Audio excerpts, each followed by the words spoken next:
축복하고 기도하옵나이다. 아멘. 감사합니다. 성가대가 많이 은혜롭게 한 분 한 분 채워줘서 너무나 감사합니다. 더 큰 은혜가 있을 것입니다. 또 여러분의 마음에 원하는 것들, 기도 제목들이 하나님께서 보이지 않게 하나하나 다 이루어지게 해 주실 줄로 믿습니다. 오늘 말씀을 한번 봅시다. 오직 예수의 확신. 자, 한번 따라해 볼까요? 오직 예수의 확신. 오직 예수의 확신. 아멘. 예수에 대한 확신을 가지라, 이제 그 말이죠. 근데 예수에 대한 확신을 가는데 오직이 붙었다라는 것은 분명하게 오직 예수만에 대한 확신을 말하고 있습니다. 예수 믿는 사람이 예수에 대한 확신이 없으면 안 되죠. 교회를 다니는데 교회에 대한 확신이 없으면 안 되죠. 성경 말씀을 보는데 성경 말씀에 대한 확신이 없으면 안 되는 것입니다. 그래서 오늘 우리가 신앙생활에 있어서 핵심은 무엇입니까? 예수님 아닙니까? 예수님에 대한 확신을 저와 여러분이 갖는 시간 되기를 주님의 이름으로 먼저 부탁을 드립니다. 이 배은망덕이라는 말이 있습니다. 배은망덕이라는 것은 은혜를 모르는 것이죠. 은혜를 잊어버리는 것이죠. 한 걸음 더 나가서 은혜는 고사하고 배반을 하는 데까지 가는 것. 이게 참 배은망덕인데, 성경을 한번 보겠습니다. 예레미야 2장 32절을 한번 보겠습니다. 자, 예레미야 2장 32절 시작. 처녀가 어찌 그 폐물을 입겠느냐? 신부가 어찌 그 고운 옷을 입겠느냐? 오직 내 백성은 나를 잊었나니 그 날수는 계수할 수 없거늘. 아멘. 신부가 폐물을 잊을 수가 없대요. 신부가 그 고운 옷을 잊을 수가 없답니다. 여기 계신 여러분들, 저는 결혼을 했어도 무슨 옷을 입었는지 결혼식에 그런 거 생각도 안 납니다. 그러나 여자들은 좀 다르겠죠. 여자들은 결혼할 때 입었던 드레스가 눈에 아련하고 받았던 폐물이 생각이 날 수 있을 것입니다. 남자들은 별로 그런 거 관심 없습니다. 남자들은 지금 당장 내 앞에 먹을 것만 있으면 됩니다.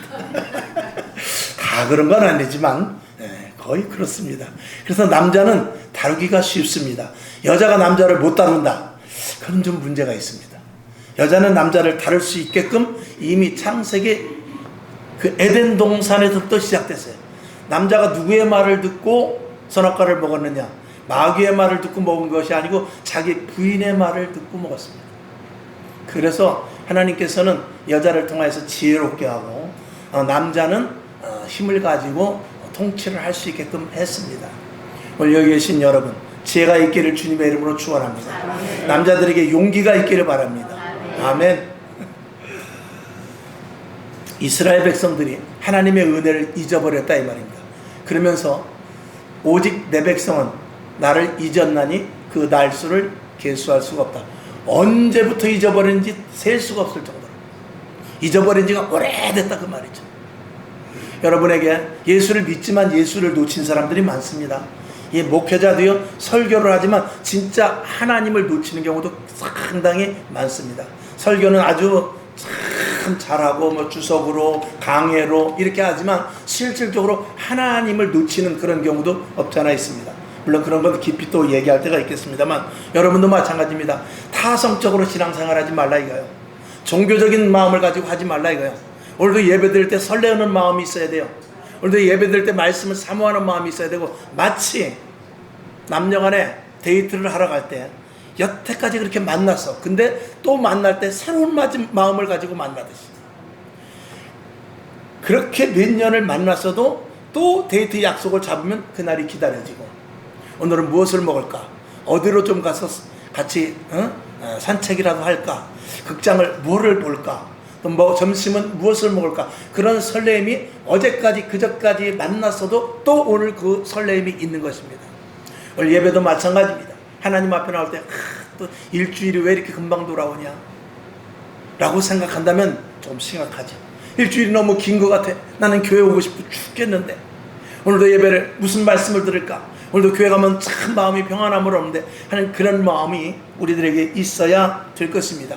이스라엘 백성들은 하나님을 통해서 홍해를 건넜고 광야에서 만나와 메추라기를 먹었고, 그 다음에 가나안 땅에 들어가서 예수 그리스도의 그 여호수아의 막강한 지도력으로 말미암아 가나안 땅을 정복하는 놀라운 역사가 있었습니다.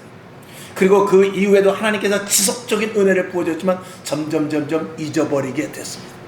하나님을 잊어버리고 그들이 하는 하나님 앞에 드리는 제사는 종교적인 행사가 되고 하나님을 높인다고 말로는 하지만 자기가 중심이 되는 그런 생활을 하다 결국은 하나님 앞에 혼이나 70년 동안 포로 생활을 당하고 2000년이 가까운 이스라엘 백성들이 유리한 생활을 하다가 불과 해방된 지 우리나라와 같이 해방됐죠. 우리나라와 같이 나라가 다시 세워졌죠. 그런 이스라엘 백성들의 혹독한 역사를 우리가 보게 되죠. 우리나라도 다를 바가 없습니다. 대한민국이라는 나라가 복음이 들어온 지 140년, 천주교까지 하면 한 200년 정도 됩니다. 140년 정도 되지만 140년 되는 동안 하나님께서는 무궁한 축복을 우리들에게 주셔서 세계에서 가장 못 사는 나라, 세계에서 제일 후진 나라, 세계에서 가장 가난한 나라에서 순식간에 한 해방된 지 한 80년 만에 대한민국이 경제되고 10위로 올라갔다는 것은 이거는 사람으로서는 할 수 없는 일입니다. 그럼에도 불구하고 대한민국이 무엇을 잊어버리느냐? 하나님을 자꾸 잊어버리고 있으니 이게 문제입니다. 오늘도 주님 앞에 나와 예배드리는 한 500만, 600만 명의 성도가 있지만 정말 하나님 아니면 나는 죽는다. 예수님만 아니면 나는 살 수가 없다. 성령님의 도우심이 없으면 나는 한 발짝도 갈 수 없다 하는 이런 신앙자가 얼마나 될까를 한번 생각해 볼 때 우리는 다시 한번 믿음을 점검해 볼 수 있어야 됩니다. 아멘. 자, 성경을 한번 봅시다. 요한계시록 2장 4절을 볼까요? 시작. 그러나 너를 책망할 것이 있나니 너의 처음 사랑을 버렸느니라. 아멘.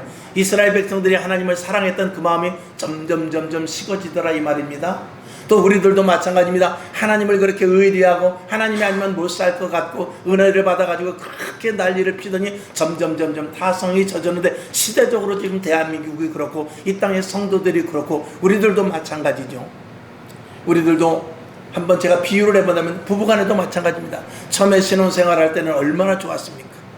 그러나 결혼이 1년, 2년, 3년, 10년 지난 물론 정은 끈끈하게 다가갈 수 있을지 모르지만 자칫하면 진짜 아내의 사랑, 진짜 남편의 사랑을 놓칠 수도 있는 것이죠. 저는 좀 부끄러운 이야기일 수 있을지 모르지만 부끄러운 이야기는 아니겠죠.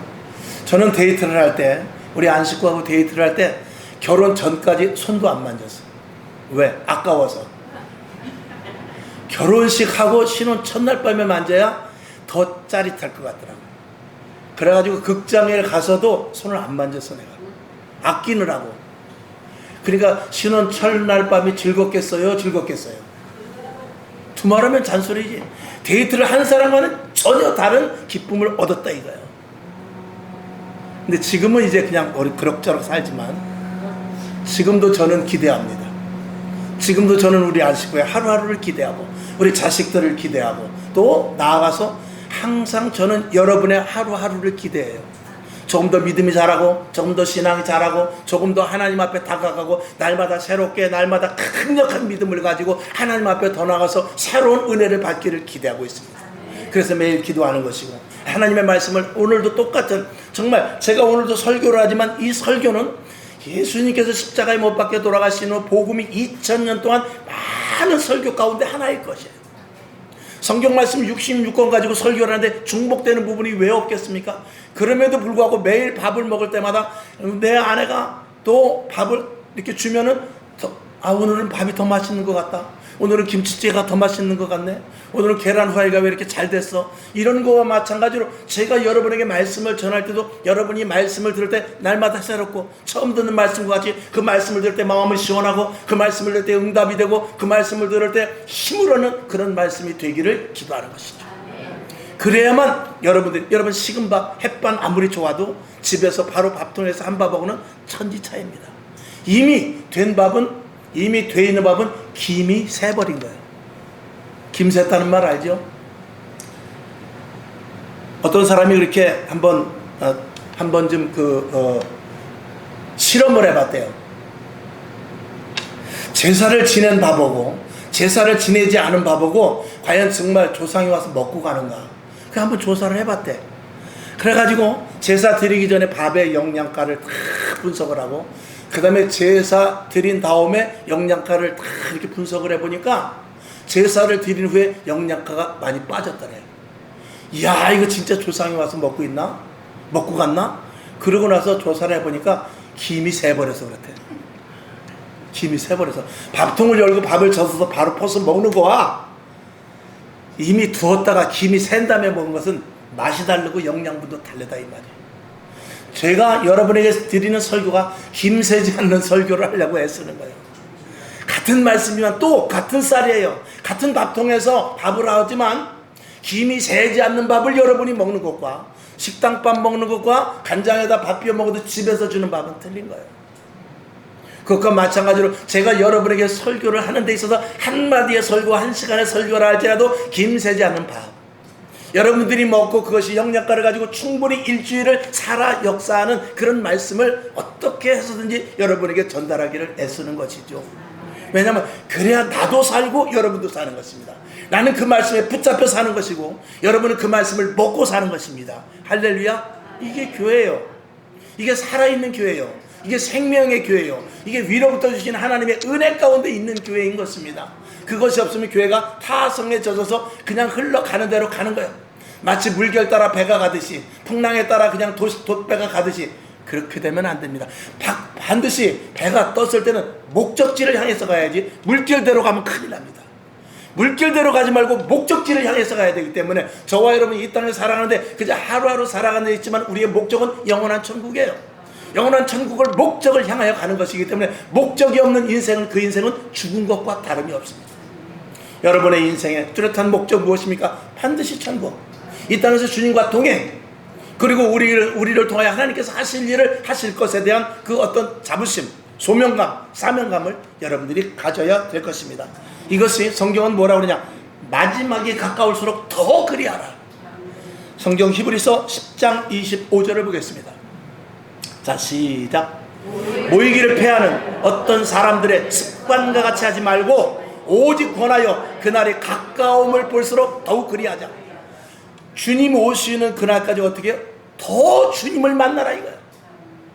지금 대한민국 교회는 예배가 점점 줄어들고 있어요. 아니, 주님 오실 날은 가까운데 예배를 더 늘려야 되거든요.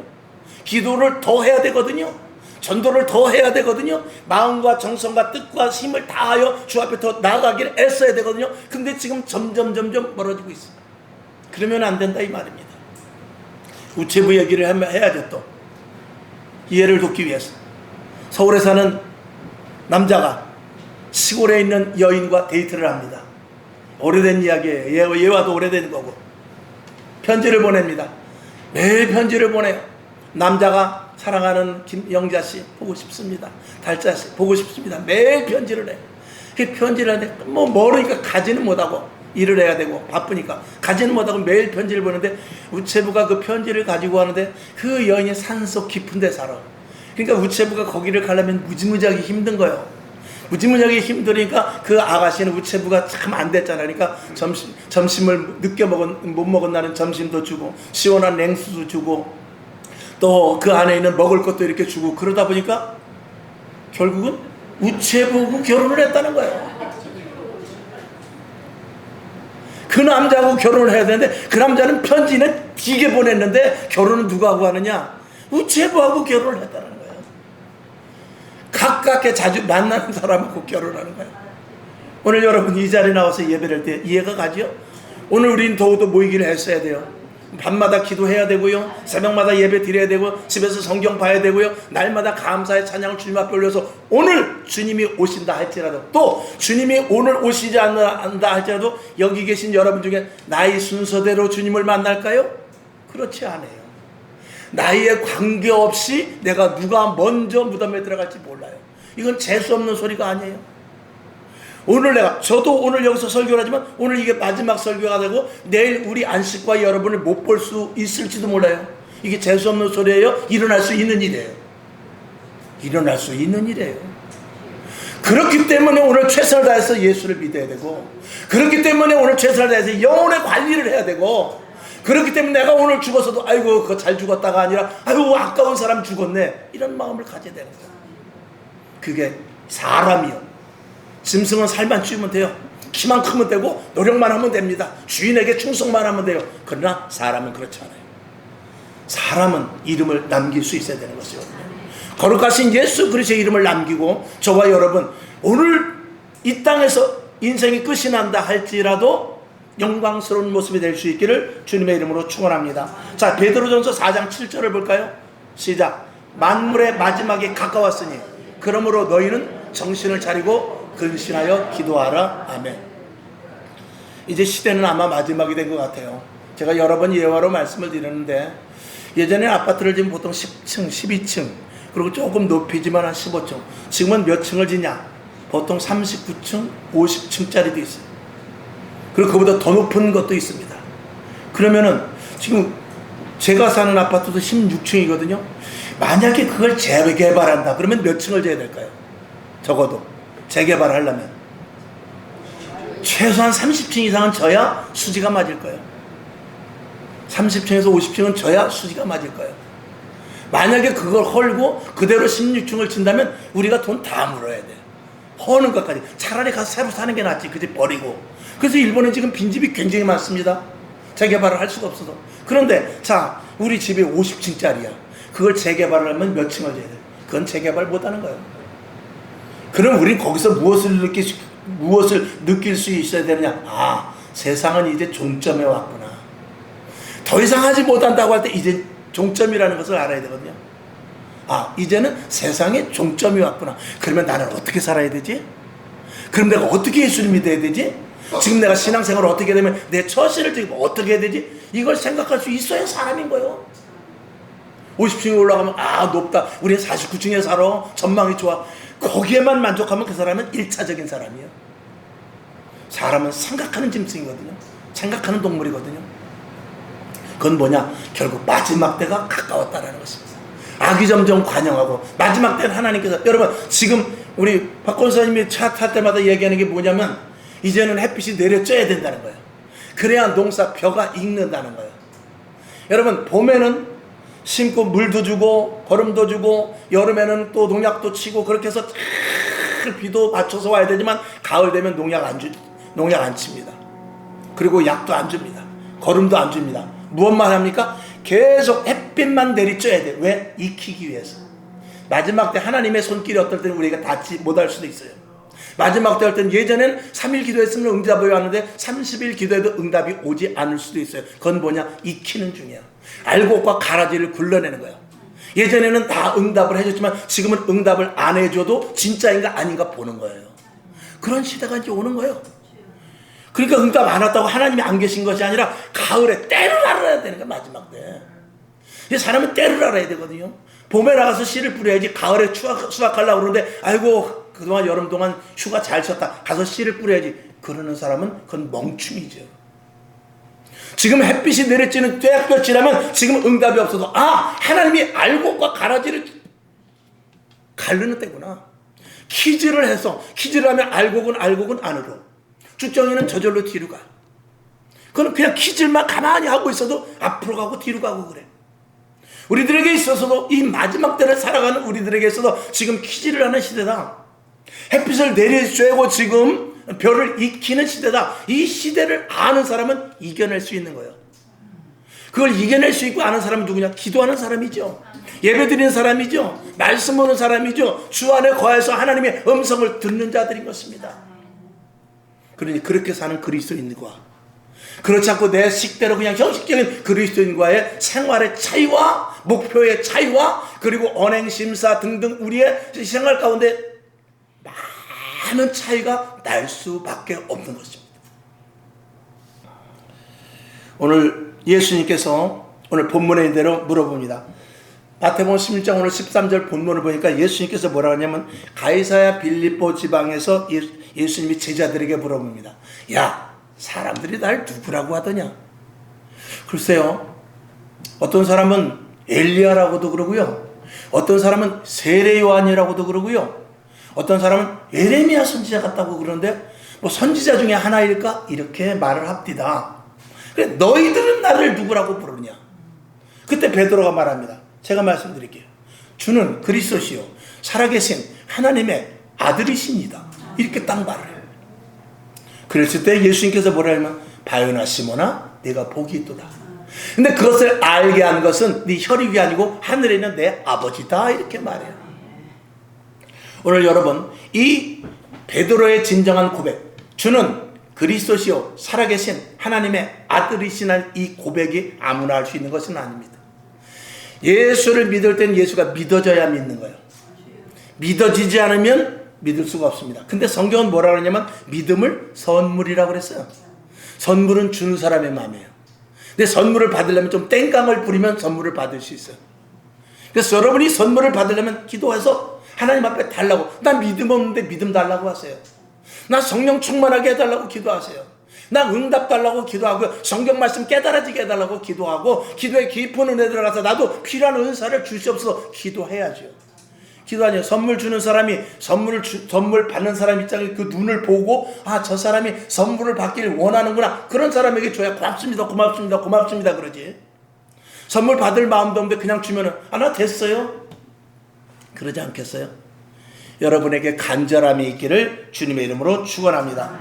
사람들은 선지자로 정도로밖에 알았던 그 예수님을 이 베드로는 정확하게 말합니다. 주는 그리스도시요 살아계신 하나님의 아들이십니다. 이 부분에 대해서는 또다시 한번 설교를 하겠습니다만, 여러분이 만약에 오늘 예수님에서 내가 누구냐라고 물어봤을 때 뭐라고 대답할 수 있겠습니까?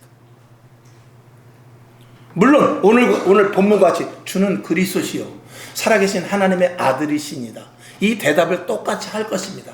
그런데 그 대답이 내가 지식으로 배우는 것이 아니라 진짜이어야 된다, 이 말이에요. 진짜 생활 가운데, 신앙생활 가운데 경험된 그 의도의 대답이 나와야 된다, 이거죠. 그냥 배운 거 말고, 성경 공부 때 배운 거 말고, 성경에 있는 걸 우리가 알아서 하는 것이 아니라 진짜 내 입에서부터 주는 그리스도시요 살아계신 하나님의 아들이십니다 라는 이 말이 내 속에서부터 진정으로 나올 수 있는 자가 그가 그리스도인 것입니다. 오늘 이런 신앙이 여러분에게 있기를 주님의 이름으로 축원합니다. 그래서 새벽에도 말씀을 드렸습니다만, 베드로는 이 뒤에 보면은 예수님께서 이제 내가, 예수님은 그동안 그리스도에 대해서, 하나님의 아들이라는 것에 대해서 그렇게 별로 밝히지 않았습니다. 그래서 사람들이 있는 곳에서 떠나가기도 하고, 이 일을 세상 사람들에게 알리지 말라 그렇기도 하고, 이렇게 해서 비밀에 묻히게 이렇게 사역을 하셨어요. 근데 오늘 이제 마태복음 16장에 와서는 베드로의 그 고백을 통해서 이제 예수님이 어떤 분이며 어떤 일을 하실 것에 대해서 서서히 이제 나타내는 거예요. 서서히 나타내면서 그래, 네 말대로 나는 그리스도요 하나님의 아들이다. 그런데 내가 이제 십자가에 못 박혀 죽을 것이고, 그리고 죽은 지 3일 만에 부활할 것인데 그 일을 하러 내가 왔다라고 제자들에게 말할 때 베드로가 다시 뭐라고 그러냐면, 주님에게 그런 일이 일어나면 안 됩니다 라고 말했을 때 예수님이 뭐라고 그러냐면, 사단아 내 뒤로 물러가라고 그랬어요. 그러니까 조금 전에는 칭찬을 해줬거든요. 조금 전에는 칭찬을 해줬는데 불과 5분 10분도 채 되지 않아서 베드로가, 예수님 죽으면 안 되죠, 돌아가시긴 왜 돌아가십니까? 그게 베드로가 하는 말이 틀린 말이 아니에요. 베드로가 예수님을 사랑해서 하는 말임에도 불구하고 예수님은 베드로에게 사단아 내 뒤로 물러가라 그랬어요. 예수님이 원하는 대답이 아니라는 것입니다. 그것은 인간의 생각으로 베드로가 말한 것과 오늘 본문의 17절에 있는 대로 이것을 알게 하니는 하늘에 있는 내 아버지다라는 것과는 차이가 우리가 있는데 그걸 찾을 수 있어야 돼요. 그러니까 베드로가 입을 통해서 말했지만 그 입을 누가 쓰셨느냐? 그 입을 성령님께서 사용하셔서 그 말을 하게 하신 거죠. 그래서 예수님이 그렇게 말하는 것입니다. 바요나 시몬아 네가 복되도다. 복은 뭐냐면 하나님의 의도대로 말하고 하나님의 의도대로 행동하고 하나님의 의도대로 사는 자가 복이 있는 것이요. 그 하나님 앞에 성령에 붙잡힌 바 되는 것이거든요. 그래서 마지막 때는 성령을 우리들에게 부어주시지 않을 수 없는 이유가 바로 그것입니다. 그래서 성령에 의하여서 말도 하고 성령에 의하여서 행동도 하고 성령에 의하여 생각도 하고 성령에 의하여서 사는 사람을 진정한 성도라고 말하는 것입니다. 그런 사람이 복이 있는 것입니다. 그러면 복 없는 사람은 무엇입니까? 성경 말씀을 알고 하나님을 알지만 자기 마음대로 사는 사람은 복 있는 사람이 아니에요. 그거는 복 있는 사람이 아니라 자기 법대로 사는 사람이죠. 그래서 마지막 때 우리가 있어서 우리 그리스도인에게서 가장 중요한 것은 성령의 충만함을 받는 것입니다. 우리가 예수를 주로 시인할 때 성령을 우리에게 주십니다. 그러나 그 성령이 우리 안에 있어서 나와의 그 싸움 속에서, 사도 바울도 그랬어요. 내 속에서 두 법이 싸운다 그랬어요. 성령을 따라가려고 하는데 내가 가지고 있는 속성, 내가 가지고 있는 환경, 내가 가지고 있는 이것 때문에 자꾸 하나님의 말씀과 충돌이 되더라 이 말이에요. 그러니 그 충돌을 이기기 위해서 사도 바울은 뭐라고 고백을 하냐? 나는 날마다 죽노라. 내가 죽지 않으면 내 안에 있는 주님이, 성령님이 역사하실 수 없기 때문에 내가 단언하는데 나는 날마다 죽노라 그랬어요. 죽지 않으면 내 안에 있는 주님과 내 안의 속성과 계속 충돌이 일어나기 때문에 그렇죠. 오늘도 여러분 이 자리에 나올 때 나는 죽었습니다 하는 그런 믿음을 가지고 올 때 주님께서 여러분을 새롭게 또 살려주실 줄로 믿습니다. 오늘 우리는 예수 그리스도로 정말 사는가, 예수 그리스도 안에서 정말 내가 사는가, 이런 부분에 대해서 다시 한번 생각을 해보며 주님이 오늘 저와 여러분에게 물어볼 때 너는 나를 누구라 부르느냐, 누구라고 생각하느냐, 그때 주는 그리스도시요 살아계신 하나님의 아들이시나, 이 말이 내 속에서부터 벅찬 감동으로 나올 수 있기를 주님의 이름으로 축원합니다. 자, 성경을 한번 보겠습니다. 쭉 넘어가서 마가복음 10장 50절을 봅시다. 한참 넘어가 봅시다. 자, 마가복음 10장 50절부터 51절 시작. 소경이 겉옷을 내어버리고 뛰어 일어나 예수께 나오거늘. 51절 예수께서 일러 가라사대 내게 무엇을 하여 주기를 원하느냐. 소경이 가로되 선생님이요 보기를 원하나이다. 여기 소경 바디메오가 지금 이제 뜬금없이 말씀을 드리는 것 같지만 소경 바디메오가 있는데 예수님께 다가와서 눈을 떠달라고 말합니다. 그 다음에 마가복음 7장 26, 27절, 28, 29절까지 봅시다. 시작. 그 여자는 헬라인이요 수로보니게 족속이라 자기 딸에게서 어떻게 해요? 귀신 쫓아주기를 간구하거늘.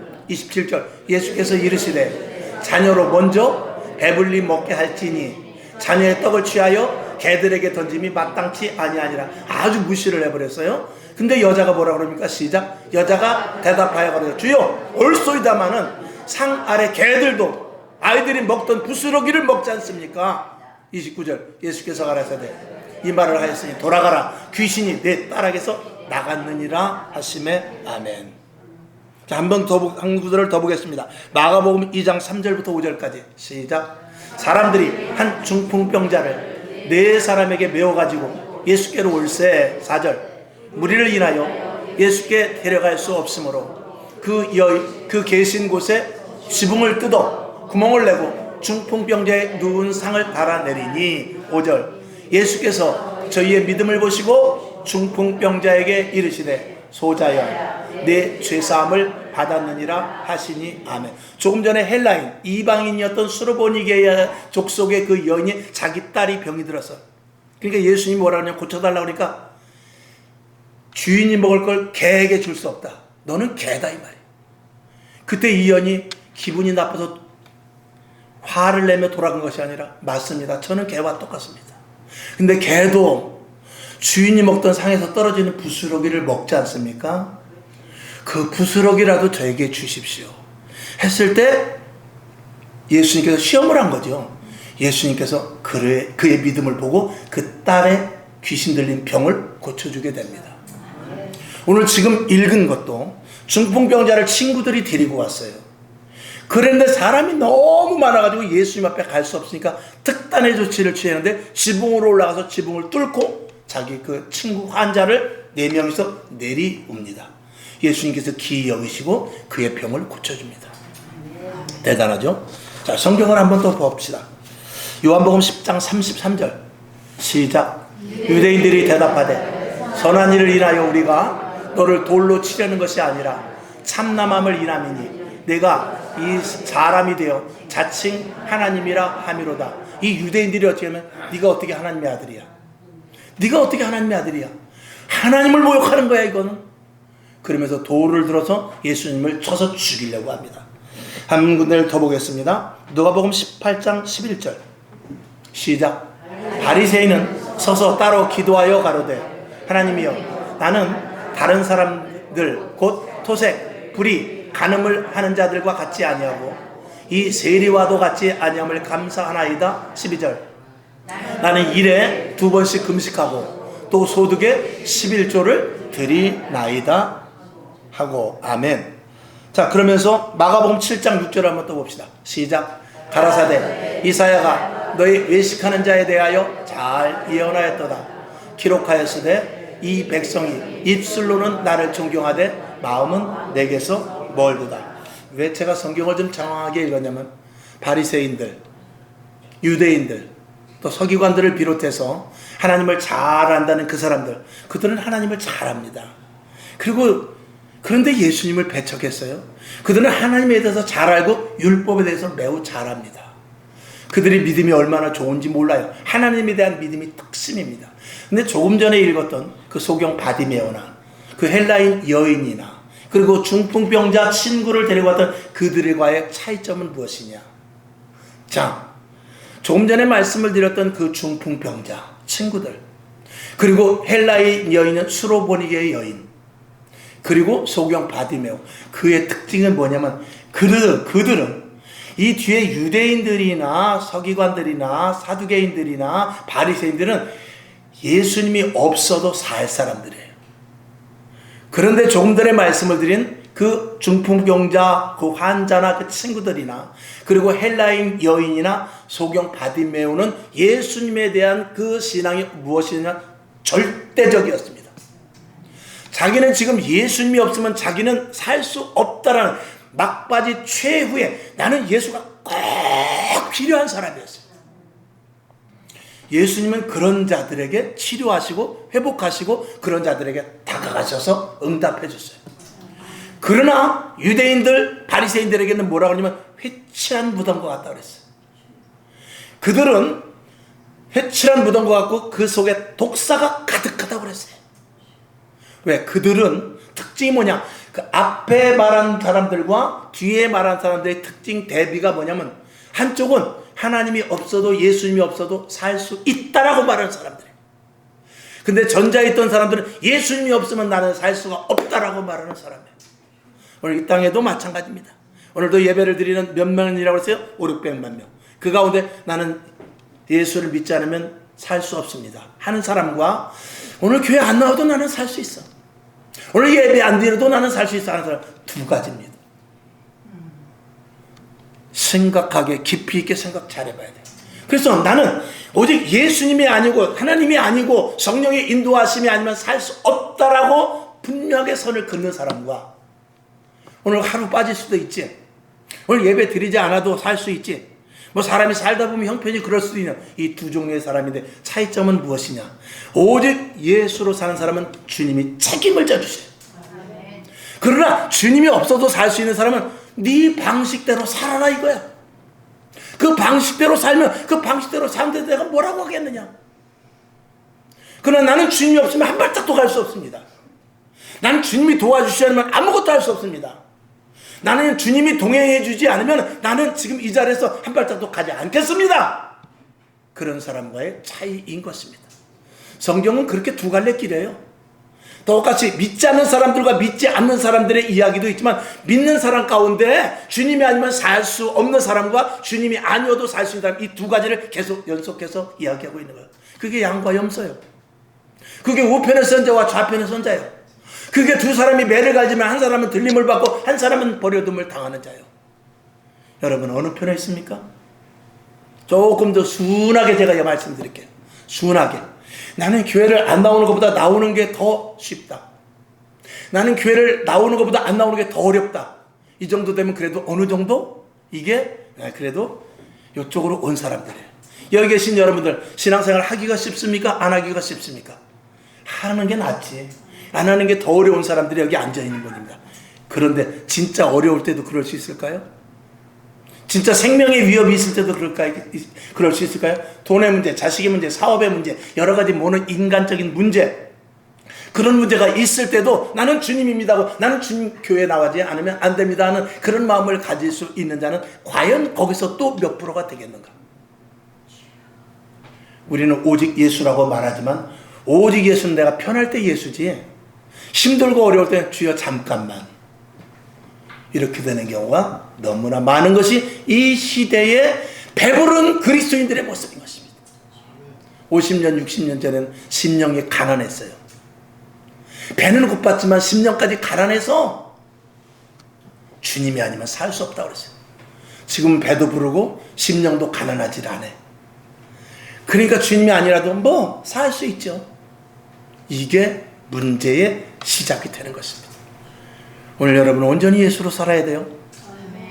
그렇게 사는 데까지 갈 수 있어야 돼요. 그렇게 하려면 하나님의 일하심을 자꾸 봐야 되고 하나님의 일하심 안으로 들어가야 되고 하나님의 일하실 수 있는 그 자리로 자꾸 거기로 가서 하나님을 의지하고 하나님이면 안 될 수 없는 일들로 자꾸 들어가야 돼요.